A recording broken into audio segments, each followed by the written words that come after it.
A colleague got in touch with me recently to ask what the difference is between the media in the US and Europe. She had a client, a CEO of a globally renowned brand who was moving from Europe to the US.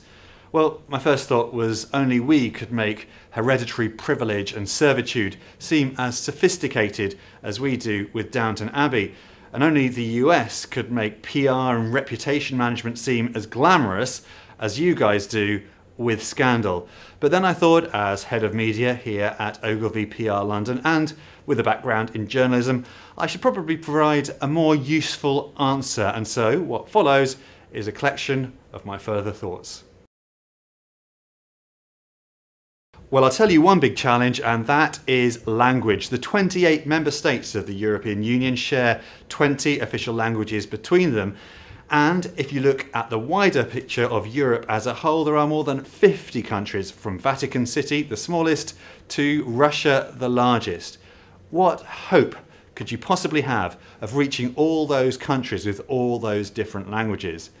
Well, let me tell you, it is hard. I sometimes look enviously across the Atlantic, where one piece of content can instantly rack up hundreds of thousands of likes and views, if not millions. What chance does a similar piece of content have of breaking through in Europe? Who really wants to watch a YouTube video in a foreign language with subtitles?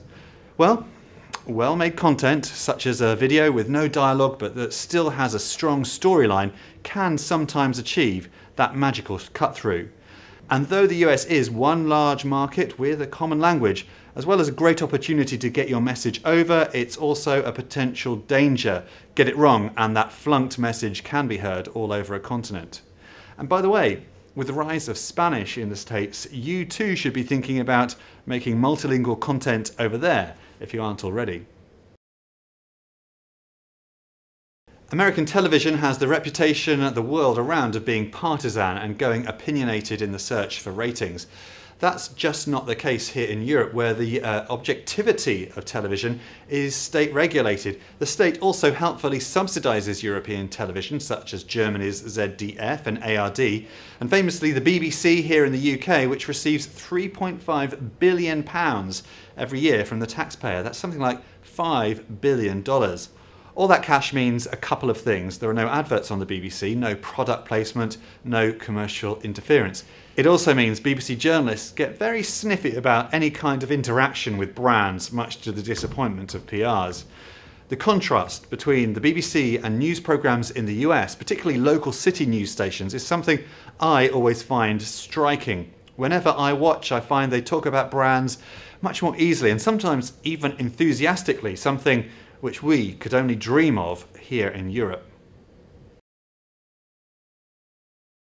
With print media, it's the other way round. With most of the well-read American papers like the New York Times and Washington Post, they seem to take themselves and their objectivity very seriously. They talk about ethics and fact-checking, and your president even turns up at the Washington correspondents' dinner. They are so serious, every word in their headlines starts with a capital. We don't do that over here.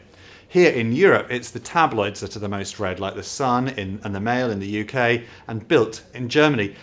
They are less serious, they are staffed by people who don't make a big deal about J-School, probably because they haven't been there, and they make no bones about splashing their point of view right over the front page. And they won't hold back in going after brands if that's something they want to do. Of course, here in the UK, there is that spectre of the hacking investigation lurking over the British press, particularly in the result of the closure of the News of the World. It still haunts our print media. Various new regulators have been set up. It remains to be seen if they can change any behaviour in the long term. Here in Europe, BuzzFeed has just opened a French language version and the UK subsidiary is already well established. The editor, Luke Lewis, says that the British prefer funny and cynical content compared to fluffy, uplifting stories in the States. But we show every signs of being suckers for clickbait headlines and loving all those sites that suck you in and before you know it, steal away hours of your life or your lunch break. There seems to be more of an appetite over here for foreign news and more money for investigative reporting in the US, but both continents have a strong and powerful media. And as always, with the right stories, well told, it's possible to get cut through in both.